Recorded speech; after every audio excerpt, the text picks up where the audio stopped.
You're listening to Life Check Yourself with life coach, transformational leader, and dating and relationship badass Marni Battista. Every week, you'll get the raw truth from top experts and real people on the important life and love issues you want to know about. So if you're ready to life check yourself in your relationships, your career, and the areas of your life that matter most to you, and you're not afraid to be called out on your stuff, then you're ready for what's next. Life Check Yourself with Stephanie Hessler, visualizing your future self. Ladies, I'm so excited for you today because I have Stephanie Hessler here. She is going to talk to us about how do you move forward as a high achiever, a successful leader, and you want to advance your career. If you feel like you've hit a roadblock, if you feel like you're not sure what your next steps are, this conversation is going to make your heart sing. Stephanie guides her clients through this coaching journey she has called the Bliss Accelerator program, and she helps her clients turn their goals into reality. She used to be an investment banker.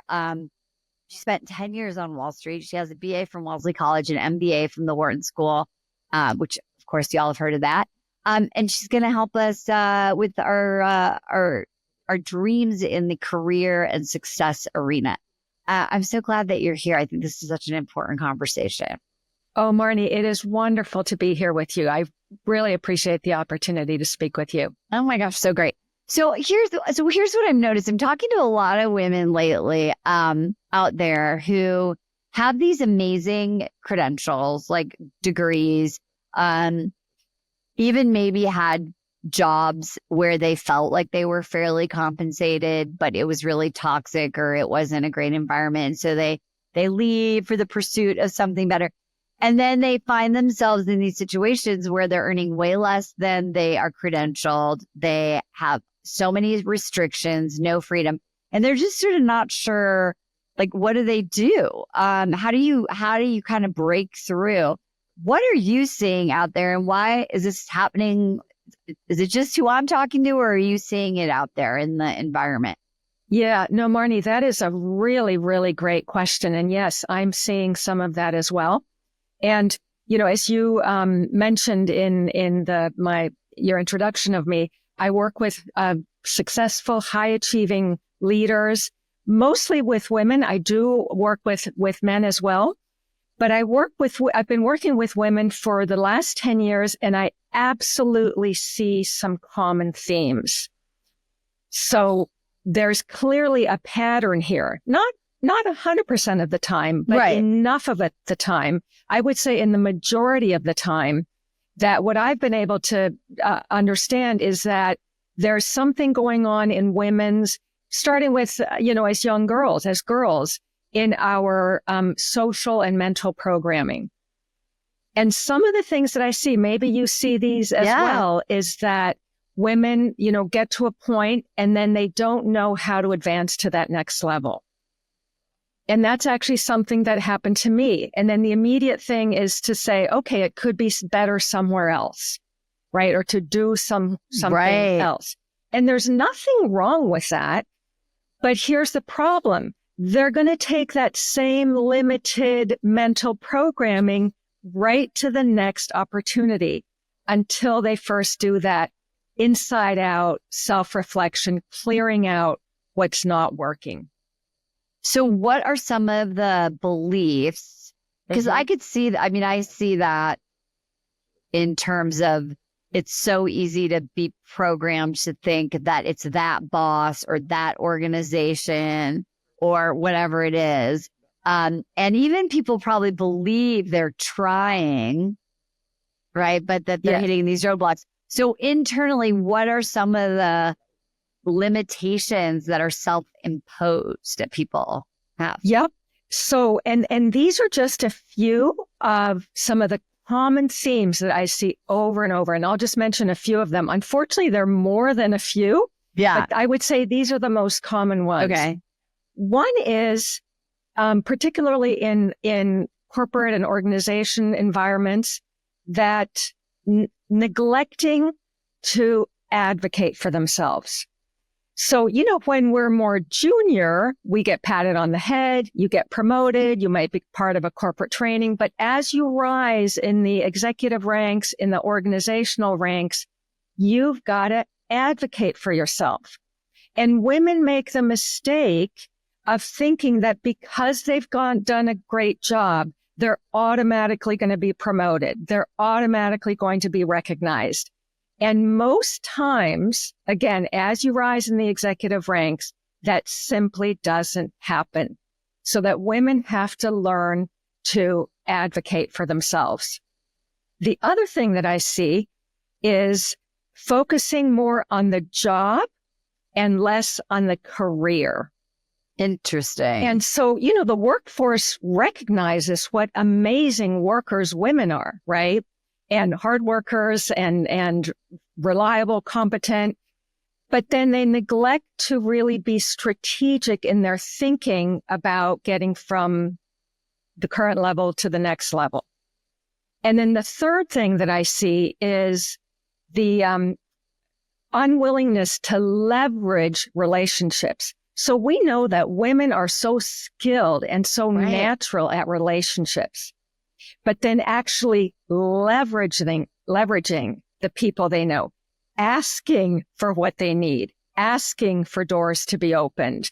That is an area where I find is another one of the common themes. It's so interesting. So I have a daughter who's 27, who's like struggling with all of those things. I mean, but what she says, and so I think it's happening 27, 37, 47, 57, right? Yep. Is that she says, I'm so tired of that. Like, it's exhausting to have to keep advocating. It's like, I feel like I'm, constantly being, put to this test of like, how much crap will you put up with? How do you, number one, sort of like think about these things in a way where it doesn't feel, energetically, right? Like, right. It's not only you're doing your job, but you're like trying to, literally climb, right? Or you're trying to like be in a place where you get to expand. How do you resolve that feeling like, this is hard? Right. Right. Well, I love the word that you've just said. This is hard because it is hard. We have to accept it. Love Success that. requires effort, right? It requires effort, and we've got to give it that stamina quality. Are you familiar with Angela Duckworth's work, Grit, The Power of Passion and Perseverance? No, tell me. Oh, you would love this, and your audience would love it. So Angela Duckworth is a professor at the University of Pennsylvania. Talk about accomplished woman. Her credentials are incredible. And she's now a professor at the University of Pennsylvania in psychology. And she did academic research to find out, what is the number one indicator of success? And she researched cadets at West Point. Oh, wow. She researched inner city schools with rookie teachers. She researched corporate environments to see which salespeople succeed and which don't. And what she found is that the number one predictor of success is not where you went to school, how good looking you are, what your family background is, some of those things that we often think of. Right. What she found, the number one quality is what she calls grit. It's just persistence, showing up, putting in the time. But taking this a step further, when I work with my women clients who find themselves in these roadblocks, what I encourage them to do is to get really crystal clear about what they want. What exactly do they want professionally? Because we can get into these ruts where we sort of lose track of that, or we have an idea, but it starts to fade away, right? So number one is get crystal clear about what you want. And tell me about like how granular that is. Because I would guess people just think like financial, right? Or Yeah. they just think like, what I want is to make this much money, or what I want is to have time freedom, or what I want. Like, are they putting this? Are you recommending putting it in the context of your overall life, or how granular do you get with your vision of what you want? Such a great question. And I know in your work, I think you use the word designing your life. Yes. Right? Yeah. So I'm literally also, using different terminology, but it's a very similar concept. And so I encourage my clients to get as clear as they possibly can. And of course, everybody's at a different place, right? So you can't impose granularity on somebody who's not ready for it. But what I find is that through the coaching journey, they are often able to become more and more granular. So I encourage them to be as specific as possible. Yeah, definitely. What's the compensation level that you want? But also, what are your talents and abilities? How can you best serve the world, your organization with your gifts? And then where is the need also to make sure that there's that overlap? What kind of people do you want to work with? So often, women will come to me and say that they work in this very difficult environment. And I'll say to them, well, let's get really clear. What kind of people do you want to work with so that we can be sure that you start attracting the right people and eliminating those opportunities where it's just not a fit? It's interesting. I had this conversation with my clients who's really super highly educated in a corporate environment. We were talking about this very thing, and she was just so burned out in her job. What she realized is one of the things that was missing, and I bring this to the table to help people expand like this conversation. She was like, my ideas aren't respected. Like, I want to be in an environment where there's I thrive when I'm collaborating with someone, like, but equally, not just like pretending, but then I just do all the work. So she was talking about being respected for her talent. She was talking about being in an environment where collaboration is valued, where appreciation is not just something that's taken for granted, right? That there's actually a culture around these things. And she was like, oh, I thought I didn't like my job because I work, X amount of hours per week. Or I thought I don't like my job because, blah, blah, blah. She was like, there's a lot of stuff like in the use of how I'm best expressing myself that's not happening here. Yes. That I need to like start asking for and start communicating about. And once she did that, like things really changed a lot because I think she was looking at a different lens instead of like, these people are all just jerks. Exactly. And you bring up a really good point because so often it's easy to blame the outside conditions and circumstances, right? Or I remember a client a few years ago who had been passed over for a promotion. She worked an executive of a financial services firm. And it was so easy to blame, the men in the environment. And there's definitely some maybe bias going on in the environment. But when we also looked at how she was showing up, how she needed to change from the inside of her, while it wasn't the best fit for her, she actually ended up staying in that position, got promoted to the next level, increased her compensation, and then eventually made the leap to an outside firm. But Marni, as we know, it takes that taking 100% responsibility for yourself. Right. Because I always say, like, you're the common denominator in all your relationships, right? So sometimes, and also, because I think this is a really interesting thing, I'd love your take on it, is like, you're dealing with humans, right? So you might be right. Maybe you might even be right most of the time. So what do you do? Like, how are you strategic? I'm assuming that's kind of some of the part of that strategy piece. So what kind of strategy are you talking about? How should they be thinking about this when they're looking at like the fact that maybe not everyone is, someone they would be friends with or someone who is necessarily the best boss ever? Yep. Well, I love that you bring up the word strategy, because we do have to be strategic about our careers. And so I look at this in two ways. One is the mindset piece, and then the second piece is the tactical one, right? The steps we're actually taking out in the world. But on the mindset piece, number one, like you just asked me, how granular do you get about your goals, right? So number one is getting really clear about, well, what's that next position you want? A year, looking out, say 12 months from now. Number two is check your thinking. Okay.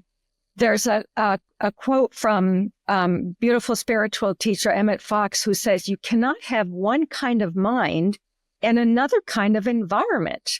Whatever are the predominant thoughts and beliefs in our minds is what we're going to experience in our lives and our careers. Yeah. So that's the second part of it, is just checking, going back to the phrase you were using, the words limited thinking, limited beliefs, right? Making sure that we're building awareness around that and switching to more empowered thinking.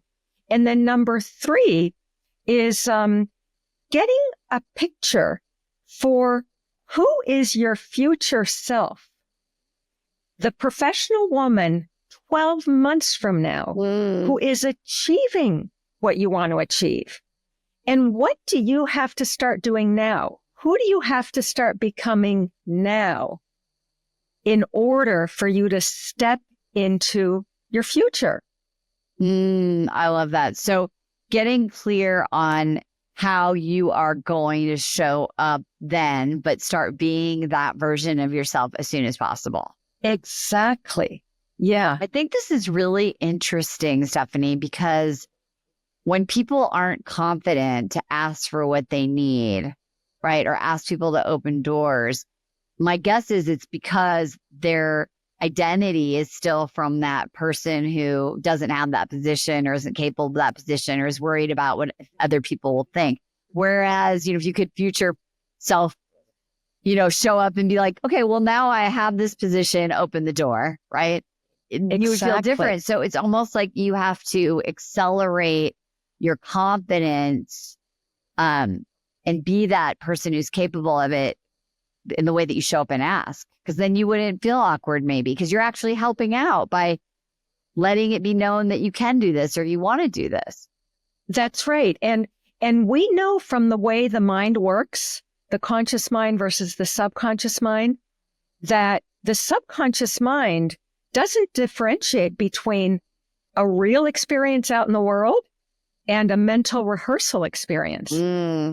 So that process of the future self work really is initially a mental journey, right? Just like great actors have to research a part, memorize a part, study the part, right? And then they step into character, but they're rehearsing. And we don't know how much an actor is actually rehearsing before they step into character, right? And it's a very similar type of concept. I love that. That's so powerful. So let's go back to the question of when you have to work with people that are not great. And is there ever a situation where you're like, this would be a good thing to move? Is there ever a situation where your acceleration in your career does come from realizing people aren't going to change, or like, how do you know that's happening? Yeah. So, when someone starts doing this, looking at themselves, and they'll start showing up differently in their interactions with their professional colleagues. So one is that this is a living experiment, right? And then you can see, okay, are people going to be responding differently to me?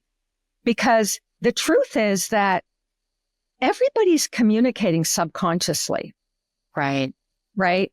And so if someone has, or using the example of my client, the financial services executive, I said to her, yeah, it might be a difficult environment, but you have to also understand that some of these people are subconsciously picking up some information that you are subconsciously projecting.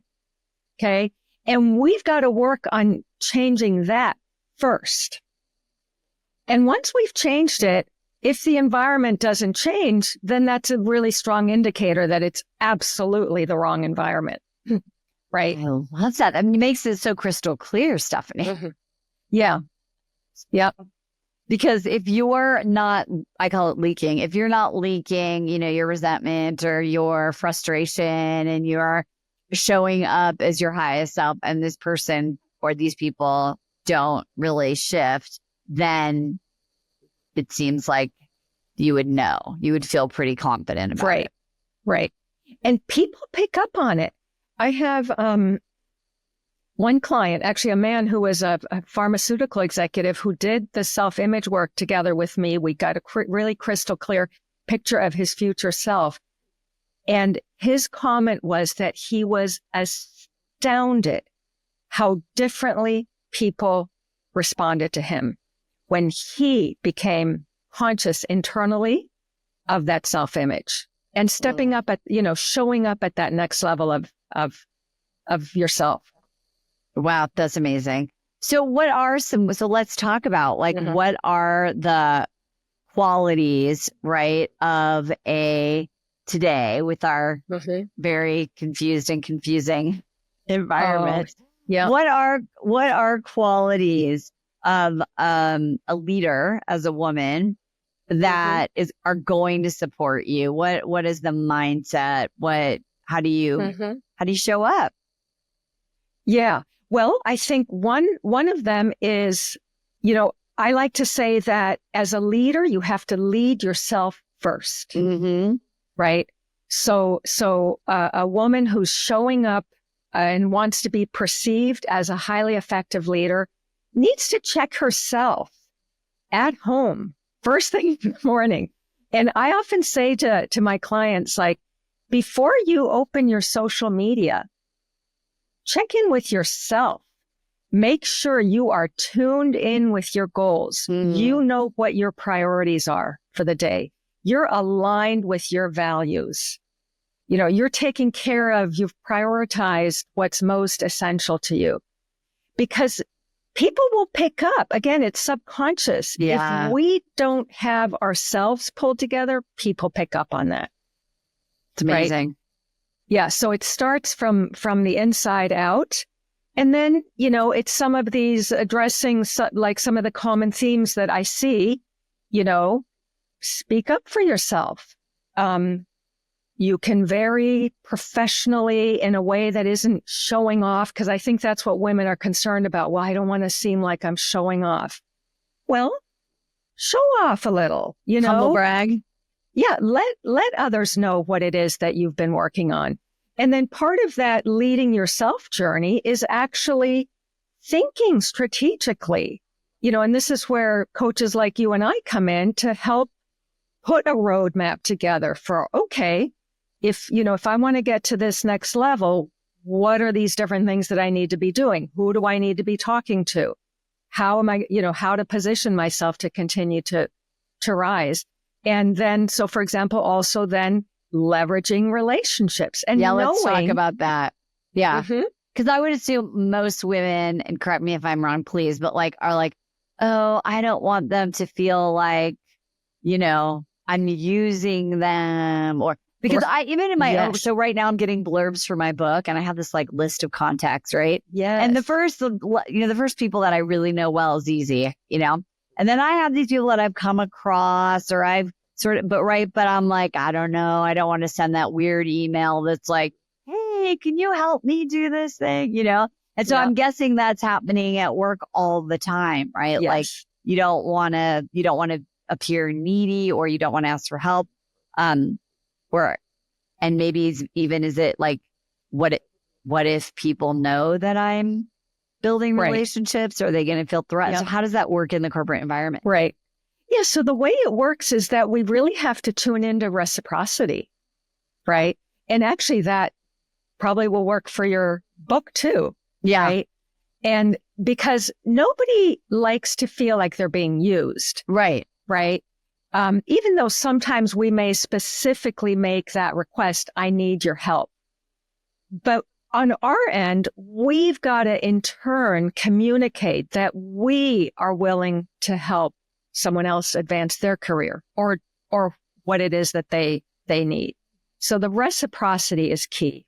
Yeah. And I think the come from energetically is like so important, right? Like, you know, having that core belief that I have something of value also, right? Yeah. I think the other thing too is that how do you connect to people that actually get joy? Because I know a lot of women, my clients, actually get joy when they reflect on their careers. They're like, wow, I really helped empower other women who are coming up the ladder. Or I love being an ally for other people because, you know, it's part of my legacy. So how do you find those people? Is it internally? Do you need to go externally? Are we still like, is networking still a thing? Like what's... Yes. Yeah. Well, all of the above. And of course, we have to be discerning because some people aren't very helpful. It's just the way it is, right? So we have to be discerning. And I think the other part of it is don't give up too quickly. This goes right back to what Angela Duckworth the grit, says, right? You just got to keep at it. And eventually you will find those people. And some of them come in very unexpectedly. Marni, you and I both know that working with a coach or a mentor and a community of like-minded, when we have groups of clients, right, is so powerful. Such important support. It really is. It's funny. My daughter, as another example, I'm so proud of them. But I think that the younger people, I see them having less struggles with some of these things than the women that I work with. I don't know why. They're just have more ballsiness, grit, ovaries, whatever we want to call it. But I think it's really interesting is, as this example, is that we have to also get out of our small environment and actually meet new people and get out and branch out. Because I would say when I was doing dating coaching, I'd be like, leave your neighborhood.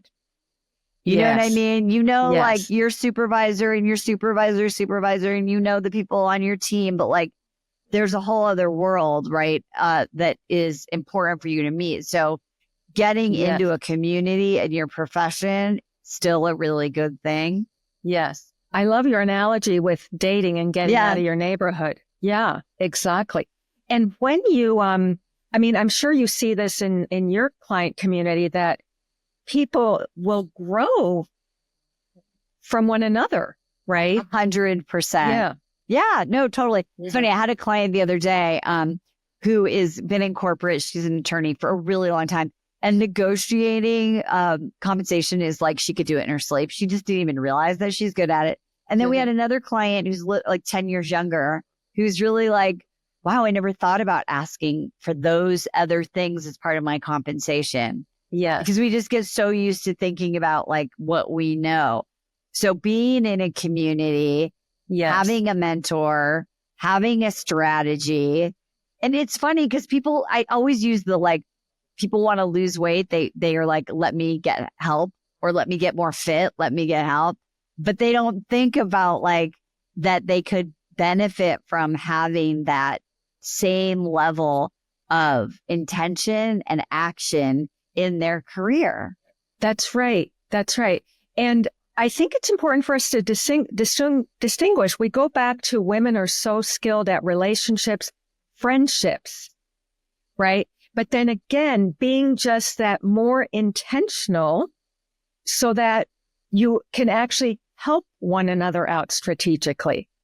Marni, in your work, I'm sure you must be familiar with Think and Grow Rich by Napoleon Hill. Yeah, of course. Yeah. Right? Yep. Because he talks about the power of the mastermind, right? As a key factor in the journey of highly effective leaders.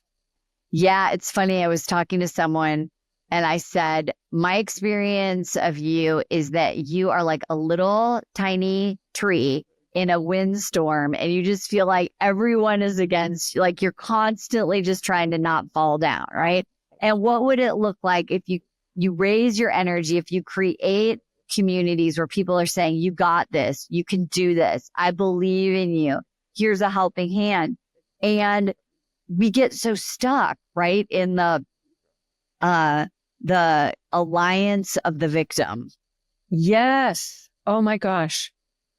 And you'll never get anywhere with that thinking, right? Victim thinking just keeps us stuck. And I would guess that happens on teams all the time, right? Where everyone lies like, oh, this guy's a jerk, or this woman is, you know, a bitch, or whatever what people say.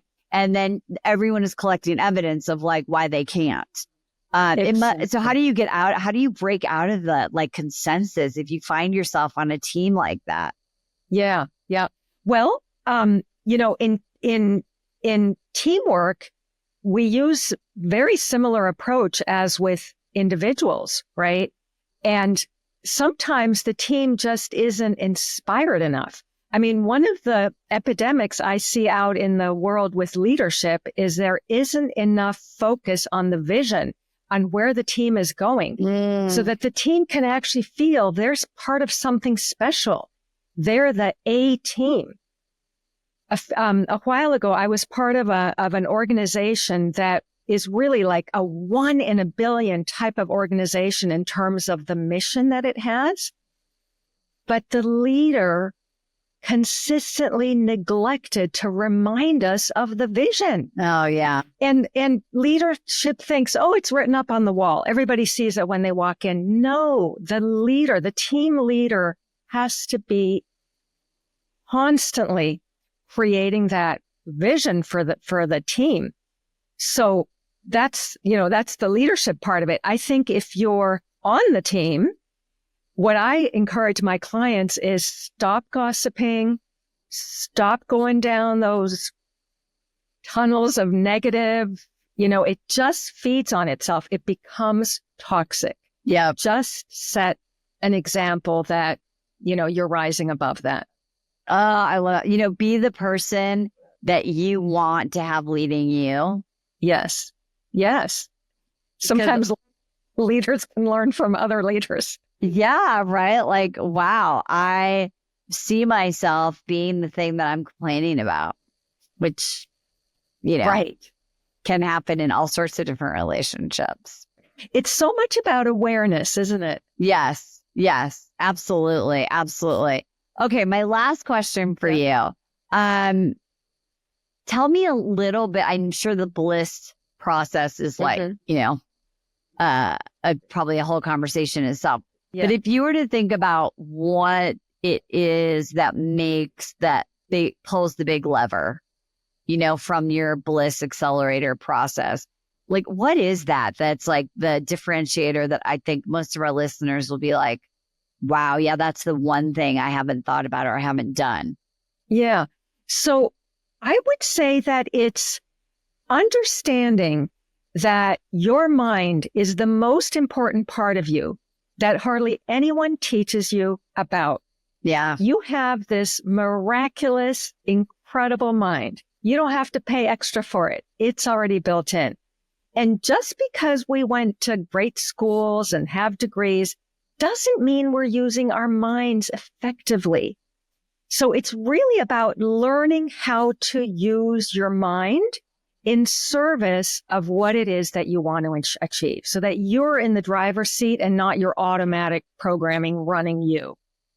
Yes. And I want to underscore that doesn't necessarily just mean that you have the strategy, because if you have the strategy and you don't have the inner confidence or you don't have the belief system, the strategy will.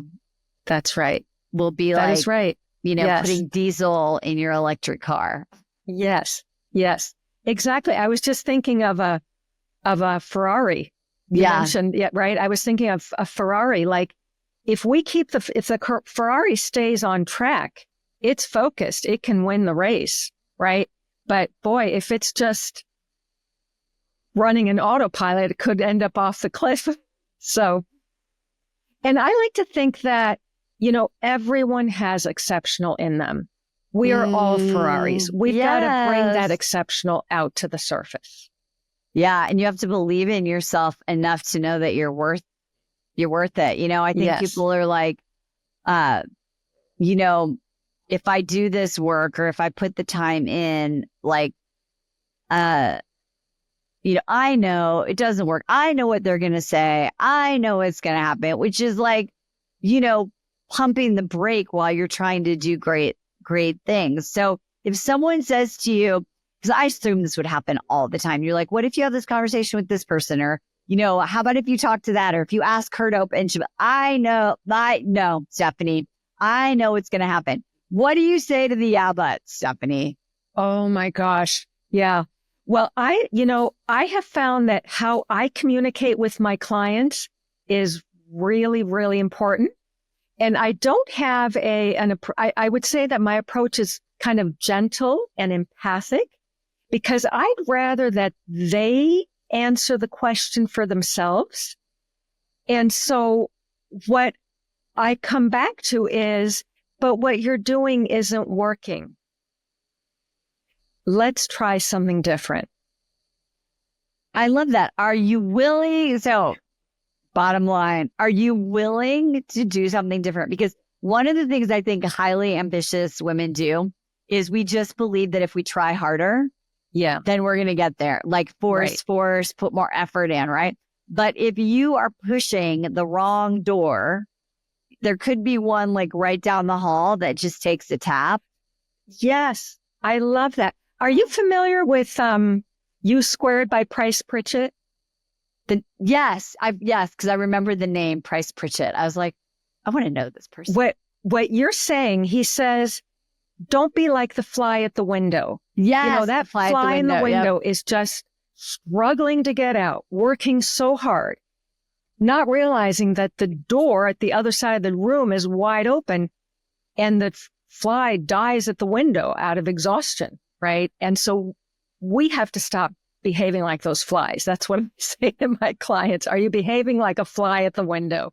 Yeah, because if you've been trying harder and it's not working, you need a different approach. Back it up. Exactly. I love that. Stephanie, this has been so fun. I loved our conversation. Ladies, we are giving you Stephanie's gift. She's got this career elevation checklist. So there's going to be a link to that in the show notes. So make sure you check this out. Stop making your excuses your reason why not. Stephanie has given you so many ways to start thinking about your career differently. So make sure you check out this guide, because I think it's really, really amazing. And we need more women in leadership,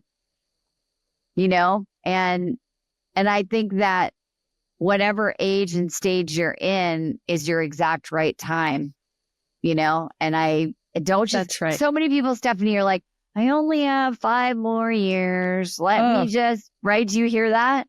Oh my gosh. Yes, I do hear that. Yeah. And Marni, I want to acknowledge you and the amazing work that you are doing. And you're so kind. Thank you. You are a great example of persistence, because you've been out there for a while, right? Doing this, and I have. How many lives you're touching and changing in this work. Thank you. That's really, I appreciate that. And I was thinking about that grit thing, because I think that people listen to this show or they listen to the experts and they think that that is like for something else or for someone else. Right. And it's really about having a vision and a mission like you have. You started on Wall Street. I'm guessing it's like, oh, when I get this, then I will be happy. Then I will have, and you're like, wait a minute. No. And we push deeper inward rather than pushing outward. Yes. And so I love that. I love that research on grit, because in the end, if the dream is still there, you hear the whisper. That's the engine of your grit saying, yes, hello, don't forget about me. So, that's right. And I wouldn't be where I am without coaches. And I'm sure you That's right. Have the same. So guys, come on. Yeah.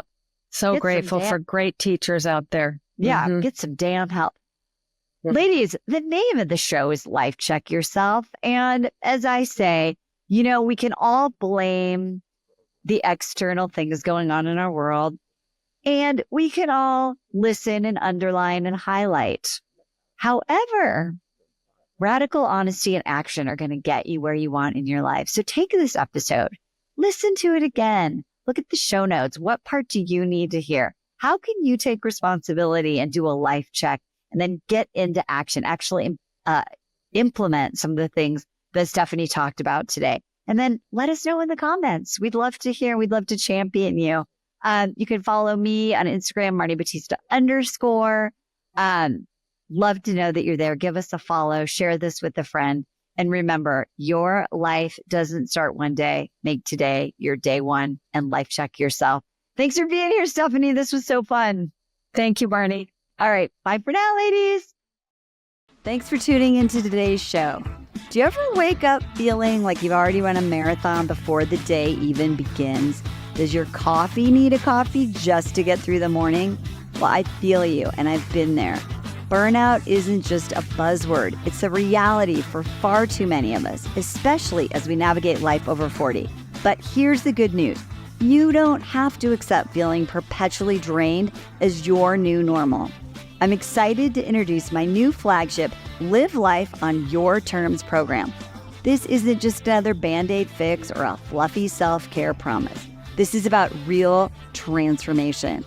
We're diving deep to tackle the root cause of your burnout, regulate your nervous system, lower your cortisol and adrenaline, and rewire your neural pathways to transform how you feel in your life from the inside out. Imagine this, waking up energized, not by caffeine, but by excitement and passion for the day ahead. Picture yourself managing stress with grace and finding joy in moments big and small. That's not just a dream or a someday. It's within your reach now. So, if you like what you've heard and you're interested in seeing if you're a fit for working together, here's what I want you to do next. Email me at vip@datingwithdignity.com. Don't wait for one day. Make today your day one so we can create your next chapter. I'm Marni, and I'll talk to you soon.